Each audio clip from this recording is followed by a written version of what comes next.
Hello everyone, नमस्ते। Welcome to my channel Bharti mama's diary.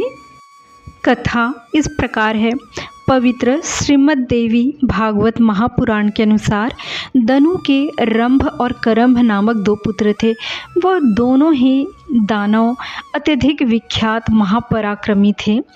वे दोनों संतानहीन थे, अतः पुत्र प्राप्ति के लिए तपस्या करने में लीन हो गए। उसमें से करंभ ने पवित्र पंच नदी के जल में डूबकर अनेक वर्षों तक तपस्या में लीन रहा और रंभ ने वट वृक्ष के नीचे जाकर पंचाग्नि का सेवन करके तप में लगा रहा। बहुत काल तक जब रंभ पंचाग्नि साधना करता रह गया, तब ये देखकर जानकर महेंद्र स्वर्गाधिपति इंद्र अत्यधिक चिंतित हुए। वे इन दोनों दानवों के पास पहुंच गए और ग्राह का रूप धारण करके पंच नद के जल में प्रविष्ट होकर करंभ को उसका वध कर दिया। अपने भाई की मृत्यु को सुनकर जानकर रंभ अत्यधिक कुपित हुआ और तपस्या में लीन रहते हुए उसने अपना शीश अग्नि में होम कर देने की इच्छा की। तदुपरांत वह तत्काल अत्यंत क्रोध के साथ अपने बाएं हाथ से अपने केस पास पकड़कर दाहिने हाथ में तीक्ष्ण तलवार लेकर जैसे ही अपना शीश उतारने को उद्यत हुआ, तब अग्निदेव प्रकट हो गए और उसे ऐसा करने से रोक दिया। अग्निदेव ने कहा कि हे दैत्य, तुम अपना यह शीश क्यों काटना चाहते हो? तुम तो बड़े मूर्ख हो। आत्महत्या अत्यंत ही दुस्साध्य कर्म है। क्या इससे तुम किस प्रकार उद्यत हो गए? क्या यह करने से तुम्हारा कार्य सफल हो जाएगा? अग्निदेव का यह वचन सुनकर रंभ ने अपने केस पास छोड़कर कहा, हे देव, यदि आप मुझ पर प्रसन्न हैं तो मुझे कृपया मनवांछित वर दीजिए। यह कि तीनों लोगों पर विजय प्राप्त करने वाला तथा शत्रु सेना का विनाश करने वाला पुत्र की प्राप्ति हो मुझे। वह देवता, दानव तथा मनुष्य इन सभी से सर्वथा अजेय हो। वह पराक्रमी, अपनी इच्छानुसार कोई भी रूप धारण करने में समर्थ तथा सभी लोगों के लिए वंदनीय हो। अग्निदेव ने उनसे कहा कि जैसी तुम्हारी अभिलाषा है वैसा ही होगा, तुम्हें वैसे ही पुत्र की प्राप्ति होगी। अतः हे रंभ, जिस भी चित्त के प्रति तुम्हारे मन में आसक्ति भाव आ जाएगा, उसी से वह महाबलशाली पुत्र उत्पन्न होगा। अग्निदेव का यह वचन सुनकर वह अग्निदेव को प्रणाम करके वहाँ से चला गया और एक ऐसे स्थान पर जा पहुँचा जो सुंदर समृद्धियों से संपन्न यक्षों से घिरा हुआ रमणीक स्थान पर जाकर बैठा। वहाँ एक मदमत्त महिषी को मादा भैंसे को देखकर वह दानव श्रेष्ठ किसी अन्य स्त्री को छोड़कर उसी पर ही आसक्त हो गया। वह महिषी भी उसे प्रसन्नता पूर्वक चाहती हुई तत्काल उसके साथ रमण को उद्यत हो गई। होनहार से प्रेरित रंभ से वह महिषी गर्भवती हुई। तत्पश्चात उसे अपने साथ लेकर रंभ ने मनोहर पाताल लोक में प्रवेश किया और वहाँ पर महिषों से अपने मनोनुकूल उस प्रियतमा की रक्षा करता हुआ वह सुखपूर्वक रहने लगा।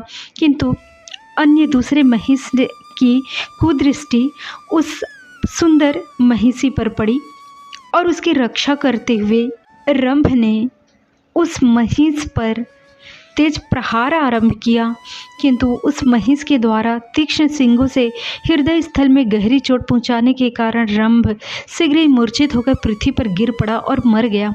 पति के मर जाने पर अत्यंत शोकाकुल तथा भयग्रस्त हुआ महिषी वहां से भाग चली। वेगपूर्वक भागती हुई वह एक वट वृक्ष के नीचे पहुंचकर वहां पर रहने वाली यक्षों की शरण में जा पहुंची। वह महिषी उसकी कामना करता हुआ उसके पीछे पीछे वह महिष भी चला आया। यक्षों ने उस महिष से पीड़ित तथा भयभीत होकर उस महिषी की दशा देखी और महिष को दौड़ता हुआ उस महिषी की रक्षा उससे कर लिया। तदंतर उन यक्षों ने परम प्रिय मृत रंभ को लाकर उसकी देह शुद्धि के लिए उसे चीता पर रख दिया। तब उस महिषी ने अपने पति को चीता पर रखा हुआ देखकर उसके साथ स्वयं भी अग्नि में प्रवेश करने का निश्चय किया। यक्षों के मना करने पर भी अपने प्रिय पति के साथ वह महिषी विकराल लपटों वाली अग्नि में प्रविष्ट हो गई। उसी समय एक महाबली महिष चीता के मध्य से प्रकट हो गया तथा अन्य शरीर धारण करके वह पुत्र प्रेमी रंभ भी चीता के मध्य भाग से निकल पड़ा। इस प्रकार रक्त बीज तथा महान बलशाली महिषासुर उत्पन्न हुए। तदंतर श्रेष्ठ दानवों ने उस महिषासुर का राज्याभिषेक कर दिया। इस प्रकार महिषासुर तथा महापराक्रमी रक्त बीज उत्पन्न हुए। वह महिषासुर देवताओं, दानवों तथा मनुष्यों से अयध्य था। वरदान प्राप्त कर वह अभिमानी महाबली दानव महिषासुर राज्य प्राप्त करके संपूर्ण जगत को उसने अपने आधिपत्य में कर लिया। उसने समुद्र पर्यंत सारी पृथ्वी को अपने बाहुबल से जीत लिया और शत्रु समुदाय से रहित कर दिया तथा वह निर्भय होकर एक क्षत्र राज्य करने लगा। और उसने स्वर्ग पर अधिकार करने के लिए अपने एक दूत को भेजा इंद्र को अपने अधीन हो जाने हेतु, किंतु इंद्र ने भी उसे उचित उत्तर दिया और इस प्रकार देवताओं और असुरों के मध्य एक महायुद्ध का आरंभ हो गया। इस प्रकार पृथ्वी तल पर वह दैत्य महिषासुर राज्य करने लगा। उन्हीं दिनों सुमेरु पर्वत पर जाकर उस महिष नामक दानव ने हृदय में अपने इष्ट देवता का ध्यान करते हुए पूरे 10,000 वर्षों तक देवताओं को चकित कर देने वाला उत्तम तथा कठोर तपस्या किया। उसकी तपस्या से लोक पितामह ब्रह्मा जी प्रसन्न हो गए। अतः हंस पर सवार होकर वे चतुर्मुख ब्रह्मा वहाँ प्रकट होकर उनसे कहने लगे कि हे धर्मात्मन, तुम्हारे मन में जो भी इच्छा है वह वर मांग लो। वह महिषासुर बोला कि हे देव, हे ब्रह्मांड, हे प्रभु, मैं अमृत चाहता हूँ। आप ऐसा वर दीजिए जिससे मुझे मृत्यु का भय न रहे, मैं अमर हो जाऊं। ब्रह्मा जी बोले, उत्पन्न हुए का मरना और मरे हुए का जन्म लेना तो निश्चित है। समस्त जीवों का जन्म और मरण अनिवार्य रूप से होता रहेगा। हे दैत्य प्रवर, समयानुसार संपूर्ण प्राणियों का नाश हो जाता है, यहाँ तक कि बड़े बड़े पर्वतों एवं समुद्रों का भी नाश हो जाता है। अतः हे राजा, मृत्यु संबंधी अपनी यह धारणा छोड़कर हे साधु, दूसरा जो भी वर तुम्हारे हृदय में हो वह मांग लो। महिषासुर बोला, देव, दानव और मानव, इनमें से किसी भी पुरुष से मेरी मृत्यु न हो। इस प्रकार जब पुरुष से मेरी मृत्यु ही नहीं होगी तब भला कौन सी स्त्री मुझे मार सकेगी। अतएव हे कमलियों ने मेरी मृत्यु किसी स्त्री के हाथ होने का वरदान मुझे दीजिए, क्योंकि कोई अबला स्त्री मुझे किस प्रकार मारने पर समर्थ होगी। ब्रह्मा ने कहा, हे दानवेंद्र, तथास्तु। हे महाभाग महिषासुर, पुरुष से तुम्हारी मृत्यु नहीं होगी। इस प्रकार उसे वरदान देकर ब्रह्मा जी अपने लोक को चले गए और वह दैत्य श्रेष्ठ महिषासुर भी प्रसन्न होकर के अपने लोक को लौट गया। इस प्रकार इच्छित वरदान प्राप्त कर वह दुष्ट महिषासुर स्वर्ग पर भी विजय प्राप्त करने की अभिलाषा करने लगा और अपना एक दूत भेजकर इंद्र को अपने अधीन रहने को कहा। महेंद्र ने भी उन्हें पर्याप्त उत्तर दिया और समय पश्चात देवताओं और महिषासुर सेना के मध्य भीषण युद्ध आरंभ हो गया। परमेश्वर के जो भी लीला हैं वे जगत के व मानवों के कल्याण के लिए ही होते हैं। वरदान के फलस्वरूप महिषासुर से सभी देवतागण पराजित हो गए। तब ब्रह्मा, विष्णु और भगवान शिव शंकर, महेश ने व सभी देवताओं ने अपने दिव्य तेज पुंज से माता जगदम्बा, माँ अम्बे, माँ दुर्गा भवानी को निमृत किया। चूँकि वे सभी देवताओं के दिव्य तेज पुंज से बनी थीं, उनके सारे अंग हर देवताओं के प्रतीक के रूप में थे। उनकी 18 भुजाएं विष्णु के तेज से प्रकट हुई थीं तथा उनकी रक्तवर्ण की अंगुलियां वसुओं के तेज से उत्पन्न हुई थीं। इस प्रकार उस तेजो राशि से सुंदर आकार वाली, दिव्य रूप से संपन्न तथा मधुर स्वर वाली भगवती नारी रूप में प्रकट हुई। उसी समय भगवान श्री विष्णु ने सभी देवताओं से कहा कि हे देवताओं, अब आप लोग अपने अपने सभी शुभ भूषण एवं आयुध इन देवी को प्रदान करें। अपने अपने आयुधों से नानाविध तेजस्वी शस्त्रास्त्र उत्पन्न करके सभी लोग शीघ्र ही देवी को अर्पित कर दें। भगवान श्री विष्णु का यह वचन सुनकर सभी देवता प्रसन्न हुए और शीघ्र ही तुरंत ही महालक्ष्मी जी को वस्त्र, आभूषण और अपने अपने आयुध प्रदान करने लगे। क्षीर सागर ने देवी को दिव्य रक्तवर्ण वाले, महीन तथा कभी भी जीर्ण न होने वाले 2 वस्त्र, निर्मल तथा मनोहर हार, करोड़ों सूर्यों के समान प्रकाशमान दिव्य चूड़ामणि, 2 सुंदर कुंडल तथा कड़े प्रसन्नता पूर्वक दीवे। विश्वकर्मा ने भुजाओं पर धारण करने के लिए बाजूबंद और अनेक प्रकार के रत्न जटित दिव्य कंकड़ प्रसन्नचित होकर उन्हें प्रदान किए। साथ ही त्वष्टा ने मधुर ध्वनि वाले चमकीले स्वच्छ रत्न जटित और सूर्य के समान प्रकाशमान 2 नूपुर पैरों में पहनने के लिए उन्हें प्रदान किए। महासमुद्र ने उन्हें गले में धारण करने के लिए मनोहर कंठहार और रत्नों से निर्मित तेजोमय अंगूठियां प्रदान करी। वरुण देव ने कभी न मुरझाने वाली, ओझिल न होने वाली कमलों की माला जो सुगंध से परिपूर्ण थी तथा जिस पर भौरे मंडराते थे, और वैजयंती नामक माला भगवती को प्रदान की। हेमवान ने प्रसन्न होकर उन्हें नाना प्रकार के रत्न तथा सुवर्ण के समान चमकीले वर्ण वाला एक मनोहर सिंह वाहन के रूप में प्रदान किया। सभी लक्षणों से संपन्न तथा सुंदर रूप वाली वे कल्याण में माँ भगवती दिव्य आभूषणों से विभूषित होकर सिंह पर आरूढ़ होकर अत्यंत सुशोभित होती थी। तत्पश्चात भगवान श्री विष्णु ने अपने चक्र से उत्पन्न करके सहस्त्र अरों वाला तेज संपन्न और दैत्यों का सिर काट लेने की सामर्थ्य वाला एक चक्र उन्हें प्रदान किया। श्री शंकर जी ने अपने त्रिशूल से उत्पन्न करके भगवती को एक ऐसा उत्तम त्रिशूल अर्पण किया जो दानवों को काट डालने की शक्ति से संपन्न तथा देवताओं के भय का नाश करने वाला था। वरुण देव ने अपने शंख से उत्पन्न करके प्रसन्नचित होकर देवी को एक ऐसा शंख प्रदान किया जो मंगलमय, अत्यंत उज्ज्वल तथा तीव्र ध्वनि करने वाला था। अग्निदेव ने प्रसन्नचित होकर सैकड़ों शत्रुओं का संहार करने वाली मन के समान तीव्र गति से चलने वाली तथा दैत्यों का विनाश करने वाली एक शक्ति उन्हें प्रदान की। पवन देव ने उन भगवती माता लक्ष्मी को, माँ भगवती को बाणों से भरा हुआ एक तरकस तथा देखने में अत्यंत अद्भुत, कठिनाई से खींचा जा सकने वाला और कर्कश टंकार करने वाला धनुष प्रदान किया। देवराज इंद्र ने अपने वज्र से उत्पन्न करके एक अत्यंत भयंकर वज्र तथा ऐरावत हाथी से उतार कर एक परम सुंदर तथा तीव्र ध्वनि करने वाला घंटा तुरंत भगवती को, माँ को अर्पण किया।